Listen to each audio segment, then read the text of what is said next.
사순절 절기를 보낼수록 예수님께서 십자가의 고난을 겪으실 시간이 가까워집니다.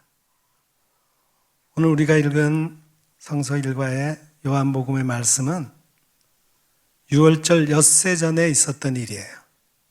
이제 유월절이 시작되면 예수님은 예루살렘에 입성하실 것입니다. 그리고 시간은 긴박하게 지나고 속전속결로 예수님은 비아 돌로로사, 즉 십자가의 길을 걸어가실 것입니다. 오늘 우리가 함께 교독한 시편 126편에는 하나님께서 우리를 위해 하신 일은 큰 일이요, 그것으로 인해 우리는 기쁘게 살아갈 수 있다고 고백합니다. 구약성경 이사야서에서는 첫 번째 출애굽은 광야의 길을, 사막에 물을 내시는 기적과도 같은 일이었다고 고백합니다. 그리고 이제 곧 제2의 출애굽을 준비하고 계시니 고향으로 돌아갈 준비를 하라고 바벨론 유배지의 백성에게 소망의 메시지를 전합니다. 서신서 빌립보에서 예수 그리스도와 그 부활의 권능과 그 고난에 참여하여 그의 죽으심을 본받아 살고자 하는 바울은 과거의 영광을 배설물로 여기고 오직 표대를 향하여 달려가는 이유에 대해서 설명합니다. 그리고 오늘 복음서의 본문은 모세의 첫 출애굽과 바벨론 유수지에서의 귀향으로 돌아온 두 번째 출애굽에 이어서 제3의 출애굽이라고 할 수 있는 예수님의 십자가 고난을 앞두고 베다니 마을에 살던 마르다의 동생 마리아가 예수님의 발에 향유를 붓는 내용이 나옵니다. 큰일, 기적과도 같은 일, 과거의 영광을 배설물처럼 여기고 오직 표대를 향하여 달려가는 일, 300데나리온이나 하는 향유를 예수님 발에 붓는 일은 모두 거룩한 일입니다. 그런데 이 모든 일을 가만히 살펴보면 조금 과하다라는 생각이 듭니다. 적당한 것이 아니라 언제나 그 이상입니다.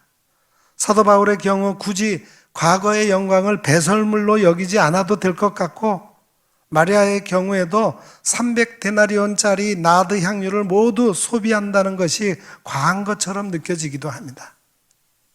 그러나 성경은 이들의 행동이 과한 것이 아니며 그리스도를 따라 살아가는 이들과 예수님의 하실 일을 예비하기 위한 적절한 행동이라고 합니다. 그래서 저는 이번 주 본문을 묵상하면서 거룩한 낭비라는 제목으로 말씀을 준비했습니다. 고대 근동에서는 마리아라고 하는 이름이 참 흔한 이름이었어요. 성경에는 6명 정도의 마리아가 등장합니다. 중요한 것은 아니니까 그냥 상식선에서 알고 계셔도 됩니다. 첫째로 예수님의 어머니 마리아가 있죠. 두 번째는 7 귀신이 들렸다가 예수님께서 내쫓아서 정상적으로 회복된 막달라 마리아가 있습니다. 고침받은 후 예수님의 제자로서 물질로 예수님의 사역을 도왔고 예수님 곁에서 그의 죽으심과 부활을 모두 목격한 여인이에요. 세 번째는 야고보와 요셉의 어머니 마리아, 네 번째는 글로바의 아내 마리아, 다섯 번째는 바울의 동력자 바나바의 누님이자 마가 요한의 어머니 마리아, 또 여섯 번째는 오늘 우리가 읽은 요한복음 본문에 나오는 나사로와 마르다의 동생 마리아입니다. 마리아와 향유를 부은 여인이 누구냐에 대해서는 전에 내려오는 전승들 때문에 지금도 혼선이 있습니다. 그 혼선은 제대로 정리되지 않아서 찬송가 211장 값비싼 향유를 드린 막달라 마리아라는 잘못된 가사로 여전히 불려지기도 합니다. 이 찬송가에 제시된 누가복음 7장 36절 이하에 나오는 한 여자는 7 귀신 들렸던 막달라 마리아가 아니라 창녀였습니다. 죄 많은 여인이었어요. 그리고 오늘 본문에 나오는 마리아를 막달라 마리아라고 추정하는 이들도 있는데 베다니 마을이었다는 것뿐 아니라 나사로와 마르다가 등장하면서 바로 마리아가 등장하기 때문에 마르다의 동생 마리아로 보는 것이 타당합니다. 예수님께서 복음을 전하실 때 예수님을 눈의 가시처럼 생각하던 이들이 있었어요. 그들은 당시의 종교 지도자들이었습니다. 예수님은 기적을 행하실 뿐 아니라 종교 지도자들에게 맹인이라고 하고 절도요, 강도짓을 일삼는 사꾼이라고 비난하면서 그들은 양의 탈을 쓴 일이요, 자신은 선한 목자라고 합니다. 그러자 유대인들 사이에 논쟁이 붙었습니다. 급기야 성전 안 솔로몬 행각에서 나와 아버지는 하나다라고 선언하신 후에 그들은 예수님을 신성 모독죄로 걸어서 돌로 쳐 죽이려고 합니다. 그러자 잠시 세례를 받으셨던 요단강 근처로 피했던 예수님은 나사로가 죽었다는 소식을 듣고 베다니 마을로 오십니다. 죽은 나사로를 살리는 기적을 베푸셨지만 죽은 사람까지 살리는 기적을 본 제사장과 바리새인들은 공회를 열어서 예수님을 죽이려고 모의합니다. 예수님께서는 다시 그들을 피해 에브라임으로 가서 머무십니다. 예수님을 죽이려는 이들은 6월절 명절이 되면은 예루살렘에 올라올 것이니 그때 잡으리라 생각했어요. 그리고 사람들에게 예수님을 보면은 신고하라고 합니다. 공개 수배범이 되신 것이죠. 그런데 예수님께서 6월절 엿새 전에 예루살렘에서 약 5km 정도 떨어진 베다니 마을에 오신 겁니다. 베다니에 있는 나병 환자였던 시몬의 집이었든지 아니면 죽었다가 살아난 나사로의 집이었는지는 알 수 없지만 나사로와 마르다, 마리아도 예수님과 함께 있었습니다. 마리아는 예수님을 아주 생생하게 경험한 여인이었습니다. 우리가 잘 아는 바대로 예수님께서 나사로의 집에 오셨을 때 마르다는 예수님을 대접하기 위해 열심히 일하는데 마리아는 예수님 곁에서 예수님의 말씀에 귀를 기울입니다. 이 말씀을 잘못 이해해서 나는 하나님의 말씀만 듣겠다라고 하면서 봉사하는 일을 뒤로 하는 이들도 있습니다. 둘 다 중요한 일이었지만 예수님에게 있어서 더 시급한 일은 복음을 전하시는 일이었고 복음의 소식을 들은 이들이 그것을 받아들이는 일이었습니다. 마리아는 복음을 듣는 일을 택한 것이고 예수님은 그것을 칭찬하신 것이지 마르다를 비난한 것이 아닙니다. 그렇게 곁에서 예수님의 말씀에 귀를 기울였기 때문인지 마리아는 예수님께서 죽었던 오라비 나사로를 살리신 일을 경험한 후에 하나님의 아들이신 예수님을 확신했고 그분이 하시고자 하는 일을 알았던 것입니다. 그런데 사실 3년 동안 예수님과 동행했던 제자들조차도 예수님이 앞으로 하시고자 하시는 일을 알지 못했습니다. 수제자 베드로조차도 예수님께서 하시고자 하는 일을 반대하다가 사탄이라고 하는 소리까지 듣습니다. 그러니 향유를 붓는 일에 대해서 분개하는 것입니다. 그나마 예수님의 제자 중에서 의심 많은 도마가 예수님이 하시고자 하시는 일을 조금 이해했습니다. 의심이 많은 이유는 고민이 많기 때문입니다. 질문도 알아야 하는 것처럼 의심도 고민을 해봐야 생기는 것입니다. 그래서 경전에는 포함되지 않았지만 1945년 나그한마디에서 발견된 도마 복음을 보면은 예수님에 대한 통찰력과 신학적 깊이가 아주 대단합니다. 그런데 놀라운 사실은 예수님의 말씀에 귀를 기울였던 마리아가 예수님이 하시고자 하는 일을 알았다는 거예요. 마리아는 예수님이 유월절을 맞이하여 성전에 올라가려 하신다는 말씀을 들었을 때 대제사장들이 예수님을 죽이기로 모의했다는 소문이 오버롭되면서 앞으로 전개될 일들을 알았던 것입니다. 그러나 마리아는 베드로처럼 예수님을 말리지 않았습니다. 귀하게 보관하고 있던 나드 향유를 꺼내와 예수님 발에 붓고 머리카락을 풀어 예수님의 발을 닦아드렸습니다. 이 행위는 자기를 종처럼 낮추고 예수님을 높이겠다는 뜻입니다. 그리고 예수님이 하시고자 하는 일을 축복하고 순종하겠다는 뜻입니다. 내 생각이 있지만 예수님의 뜻에 자기를 굴복시키는 것, 이것은 참으로 귀한 믿음입니다. 이 귀한 믿음은 거룩한 낭비를 당연한 것으로 여기게 한 거예요. 하지만 가룟 유다는 마리아의 마음을 헤아리지 못했습니다. 마태복음에는 제자들이 비난을 했다고 했고 마가복음에서는 어떤 사람들이 비난했다고 합니다. 그러니 사실 가룟 유다는 마리아의 행동을 이해하지 못한 모든 사람들의 목소리를 대변한 인물로 거론된 겁니다. 가룟 유다뿐 아니라 그곳에 있던 대부분이 값비싼 향유를 낭비한다고 생각했습니다. 당시 노동자의 하루 품삯이 한 데나리온이니까 300데나리온이라고 하는 가치는 노동자가 1년 동안 품삯을 한 푼도 쓰지 않고 꼬박꼬박 모아야 하는 큰 돈이었습니다. 사람들은 차라리 향유를 팔아서 가난한 사람들에게 나누어 주었더라면 좋았겠다고 합니다. 명분도 좋고 이웃을 사랑하는 마음도 좋아 보입니다. 하지만 그들은 예수님의 앞일에 대해서 알지 못했고 자신들이 의미 있다고 생각하는 일 이상으로 예수님의 뜻을 헤아릴 마음이 없었습니다. 예수님의 마음을 헤아린 마리아만이 거룩한 낭비를 통해 예수님의 장례를 준비했던 것입니다. 여러분, 땀 흘려 애써 모은 재물을 의미 있게 사용하려면 거룩한 낭비를 할 수 있어야 합니다. 그래야 진짜 부자인 거예요. 나눔의 손길이 필요한 곳이 많습니다. 우리 일산 영문교회를 건강한 교회, 교회다운 교회로 세워가는데도 여러분의 건강한 낭비가 필요합니다. 토요일 오셔서 예배를 준비하는 일, 주일 성수하는 일, 찬양대로 봉사하는 일, 헌금하는 일, 교회당 이곳저곳 손보는 일 모두가 거룩한 낭비입니다.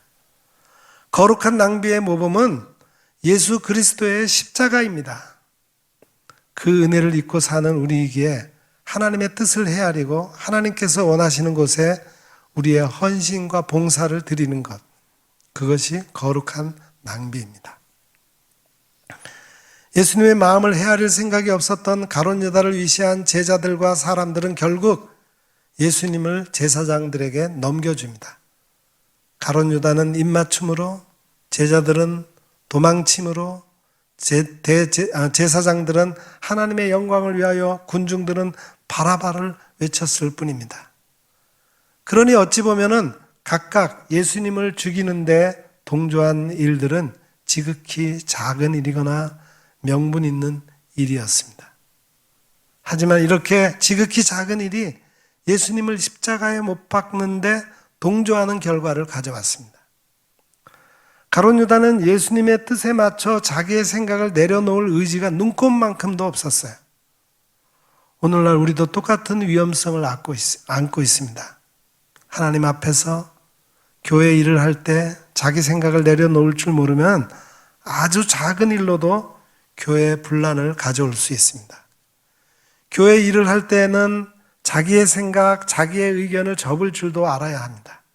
아주 사소한 일이라도 교회를 위해서인지 나 자신을 위해서인지 깊이 생각하고 행동해야 합니다. 작은 틈은 긍정적이기도 하고 부정적이기도 합니다.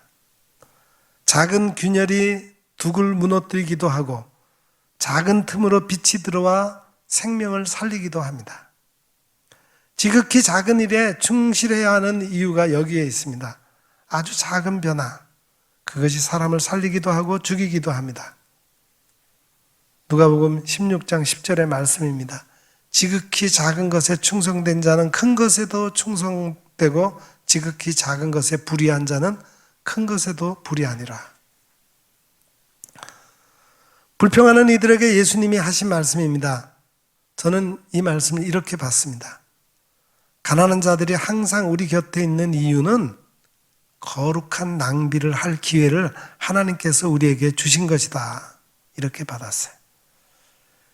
이웃사랑이 곧 하나님 사랑이요, 가난한 자들 가운데 하나님이 계심으로 그들을 돕는 일이 곧 하나님을 돕는 일이요, 하나님을 사랑하는 일이 되는 것입니다.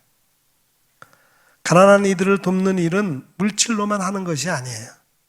자기만의 행복에 젖어 가난한 이들이나 사회적 약자들과 소수들이 당하는 아픔을 외면하지 마십시오. 그들의 아픔을 보는 일은 편치 않은 일이지만 외면하지 않고 그들에게 다가가는 것이 거룩한 행동입니다. 사회적인 약자들에게 행해지는 폭력을 보며 분노하는 것은 거룩한 분노요, 그들을 돕고자 물질을 나누고 마음을 나누는 것이 거룩한 낭비인 것입니다. 그것이 비록 작은 일이라도 광야에 길을 내고 사막에 강을 내는 큰 일을 행하는 시작입니다. 그런 행동은 눈물을 흘리며 씨를 뿌리러 나가는 농부가 기쁨의 단을 거두는 결과를 가져오게 될 것입니다. 씨를 뿌릴 때 길가나 돌밭이나 가수돗물에 떨어져 낭비되는 씨앗도 있어요. 하지만 농부는 그것을 두려워하지 않습니다. 우리는 과한 사랑을 받아서 그리스도인이 되었어요. 우리를 향한 하나님의 거룩한 낭비가 없었더라면 우리에게 구원은 없었을 것입니다. 이렇게 놀라운 사랑을 받았으니 우리도 그렇게 살아가는 것이 당연합니다. 마지막으로 대도 조세영과 흉악범 신창원의 변호를 맡았던 유명 칼럼니스트인 엄상익 변호사의 칼럼 하나를 읽어드리고 오늘 설교를 마치려고 합니다. 제목은 은전 독립 한 잎과 어머니가 남긴 수표 2장입니다. 함경도 회령에서 결혼하고 서울 변두리로 온 어머니의 일생은 독한 삶이었다. 적은 수익을 위해 목숨을 거는 것 같았다. 평생 옷 한 벌 제대로 해 입는 것을 보지 못했다.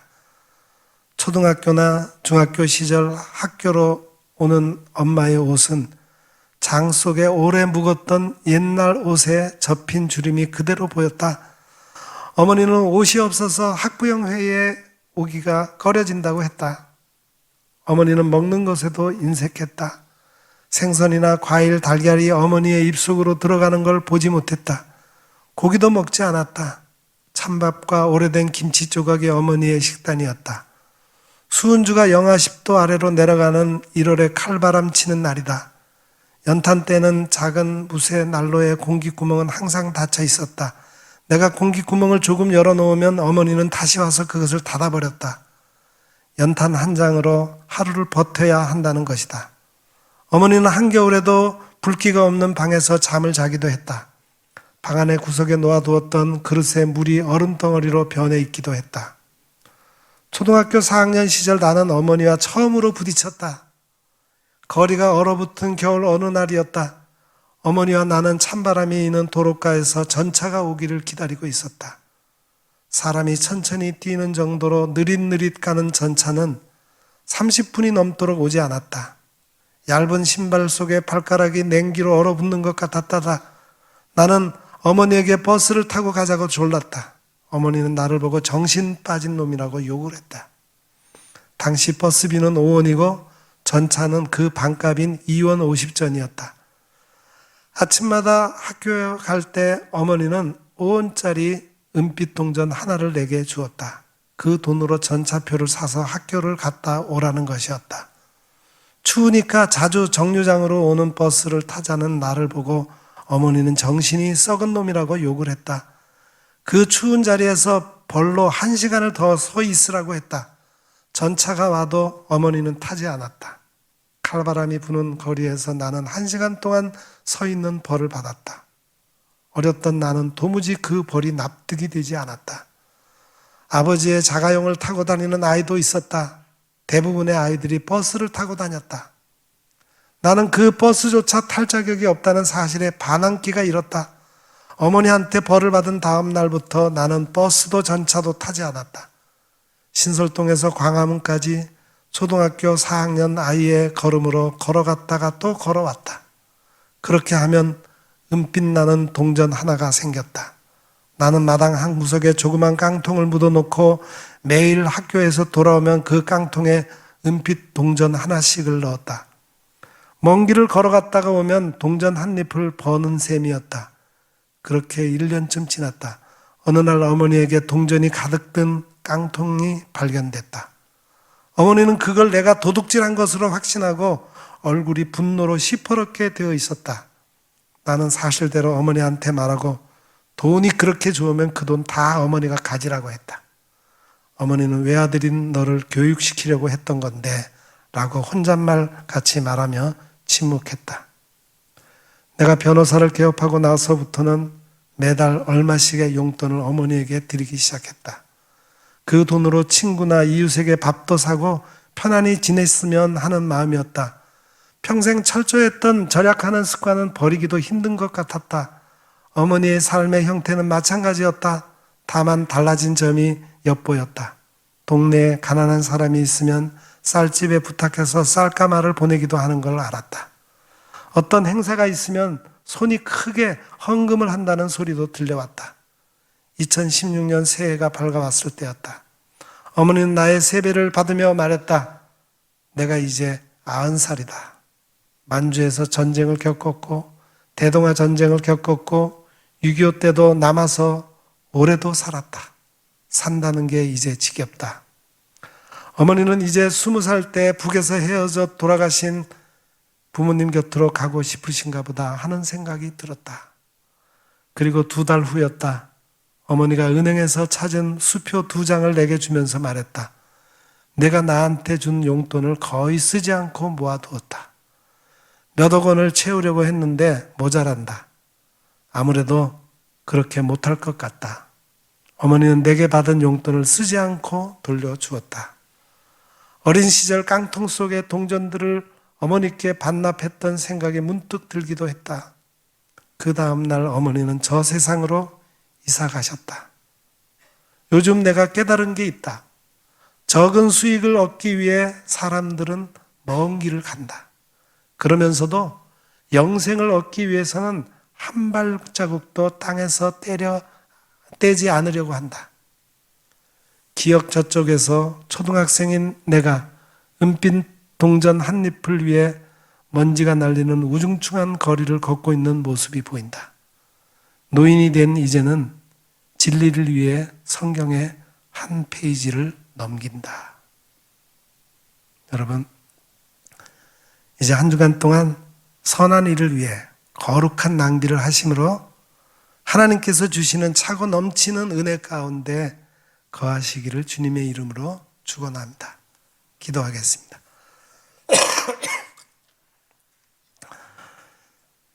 예수 그리스도의 십자가 고난을 통하여 우리를 구원하신 하나님, 우리가 무엇이 관대 독생자 예수님을 가장 깊은 고난의 정점에 서게 하셨습니까?